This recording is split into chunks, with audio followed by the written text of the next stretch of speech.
Okay, so why can't Trump let go of his border wall dream? All right, so my article is about how Trump is kind of making this wall into sort of a monument to racism rather than an actual solving of border security, because there are far more cost-efficient ways that he could go about this, and just the cost, and it's more effective to just like place troops along the border rather than make a big giant wall that'll cost $20 billion to the public. Mm-hmm. So, and yeah, my article is just kind of about how the status quo is keeping, or rich people want the wall to keep other races out and just kind of keep white supremacy in. So what's your article about? My article is called China's Great Wall is Crumbling. Now architects are using drones to save it. Basically, after like 2,000 years of standing in like constant weathering and erosion, in its most vulnerable spots, the Great Wall of China is deteriorating, and it's breaking, and it's crumbling. And basically what Chinese authorities are trying to do is use technology to save it. And the most popular method is using drones to take pictures and analyze the problems. Okay. All right, so kind of like the similarity between my article and fears that were faced back in the story of Sleepy Hollow is, in Sleepy Hollow there were status norms, I guess, that Ichabod was trying to keep with Katrina.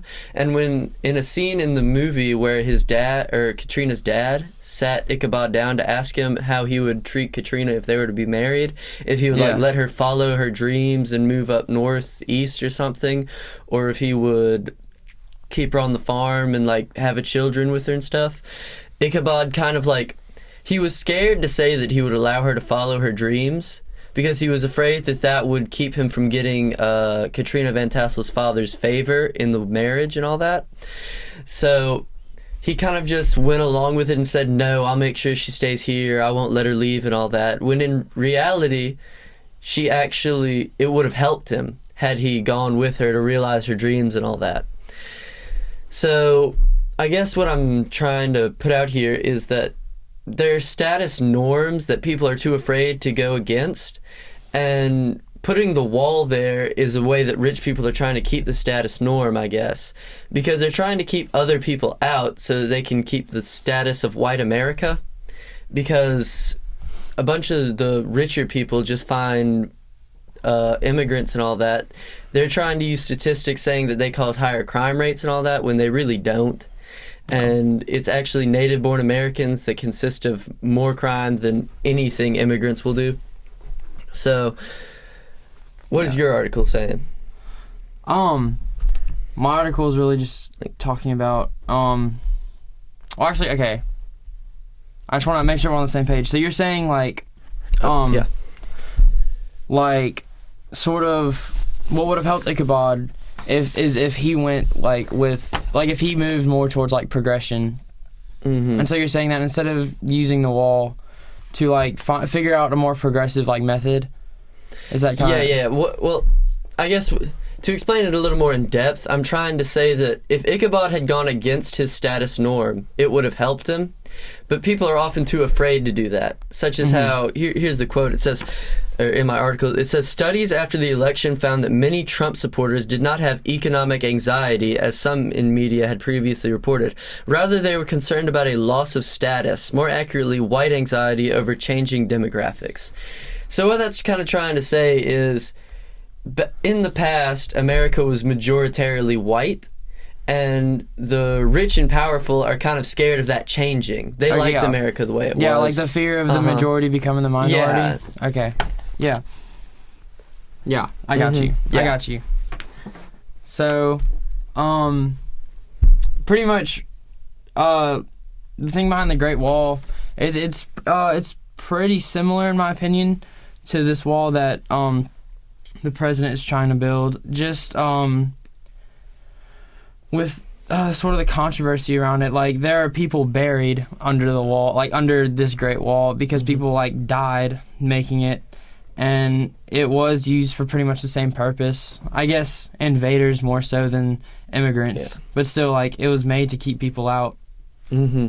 You know what I'm saying? So, I don't know. I think maybe, I don't know if the Great Wall acts as like a symbol of negativity and like death to like a certain group of people, like maybe the descendants of like people who helped build it, who like died building it.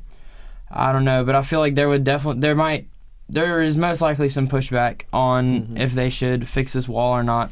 Well, I mean, one thing I'm thinking about is, like, I'm sure it's taking a lot of resources to try and maintain a monument that's that large, and there are many places that China could put those resources, such as I'm sure they have a very impoverished level of people that and they could be using. And there's protesting in Hong Kong for democracy. Mm-hmm. So, I mean, it's just kind of seeming like a waste, because while history is important, there's plenty of documentation of the Great Wall in history books. It's not like they're going to be truly losing something if it crumbles. And I mean, there are probably still sections that will stand. Yeah. But and there's no there's no purpose for it anymore. Yeah. Like, with modern technology, like, there is no invader that this is going to keep out. Mm-hmm. Like, it's a stone wall. There's artillery that will like completely destroy the wall. Yeah. With like it's nothing. There are planes that'll fly over the wall. Like, there's no military advantage.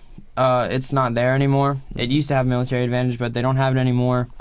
And so, yeah, it's basically just there for sightseeing and for tourists when there's, like, legitimate problems in their society that they could be putting money towards or putting more attention towards. Yeah. All right, so which one of these problems do you think is probably more relevant?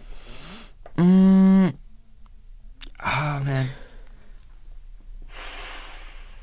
I mean, in my opinion, I believe that Trump's wall is a bit more important, seeing as how it's more of a something that could happen in the future rather than preserving knowledge of the past.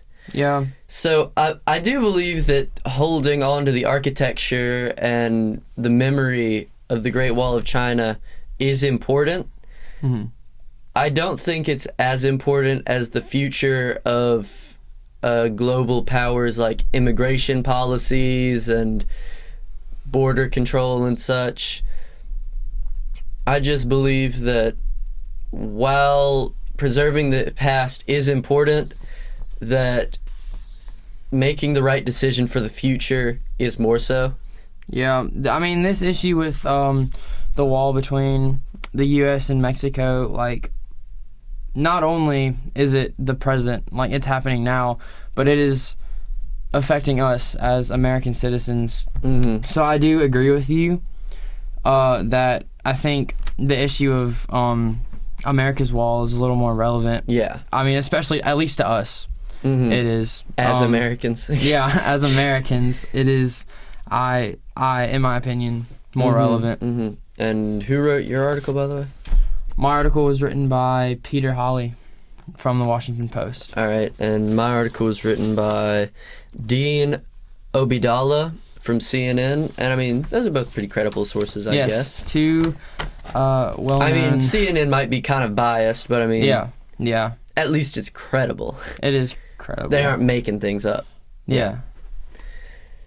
All right. Okay, relevance... I think that is...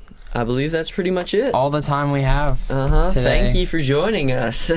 Yes. Awesome. All right. Awesome.